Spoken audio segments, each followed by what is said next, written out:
Noteikti nav, jo vecāki dzīvo atsevišķi. No otras puses, bērns dabū katru no vecākiem vienlīdz lielu laiku. Es domāju, var dzīvot kopā ar abiem vecākiem un var viņus nedabūt emocionāli. Jā. Vai viņi pārstrādājušies, viņi aizņemti savām domām, un viņi redz tikai tādu mazu divkājainu būtni, kurai ir jānoiet no punkta A līdz punktam B, jānomazgā muti un jāpēd tas un tas. Kad zināmā mērā tāds disociatīvs stāvoklis, tas bērns kaut kur figurē. Bet, vecāki nav klāt. Bērnu funkcija ir nodrošināt, viņš var ēst, gulēt, mācīties. Turklāt, lai apmierinātu tādu vecāku, tādu labsajūtu, tam bērnam vēl būtu kaut kas jāprot. Viņam kaut kas jāprot. Dejot, dziedāt, labi mācīties.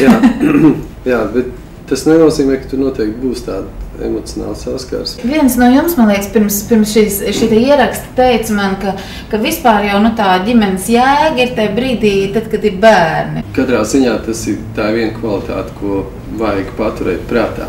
Kad neapšaubām bērniem dzimstot, tā loma, ieiešana vecāku lomā var būt ļoti spēcīga un reizēm uz 20 gadiem. Un tad ir liels pārsteigums, ka bērni aizgājuši no mājām. Kas tas otrs tā? Ko es daru ar to otru tagad kopā? Tas ir viens tāds ieteikums, ka nepazaudēt tieši to, ka mēs esam pāris. Latvijā pastāv ļoti daudz tā saucamās netradicionālās ģimenes. Ja ideāli tipiskais ģimenes modelis ir vīrietis, sieviete, bērni, tad šīs ģimenes, kas atšķirās no šī modeļa, ir ļoti daudz, un viendzimuma ģimenes ir ļoti, tikai neliela daļa no tā. Ir ģimenes, kur bērns audzina vecmāmiņas, jo vecāki ir aizbraukuši uz īriju strādāt, kur bērns audzina viens vecāks, jo otrs ir kaut kur pazudis vai nerādās. Ir ģimenes, kurām nav bērni, ir ģimenes, kuras dzīvo kopā un kuras nav precējušās. Tad ir tiešām vecākie brāļi, māsas audzina. Jā, ļoti dažādi šie modeļi, un visi šie cilvēki uzskata sevi vai savas kopdzīves modeļus par ģimenēm. Manā dzīvē arī ir viena frāze, ko es tagad atceros, jo man liekas kaut kādus 10 gadus. Un frāze ir: vecmāmiņa neskaitās.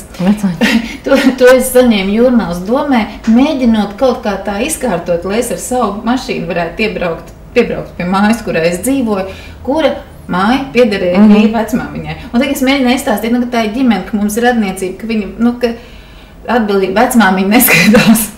Un redz, mēs runājam pilnīgi par ko citu, bet šo frāzi es atceros 10 gadu garumā, jo viņa man pilnīgi caururma.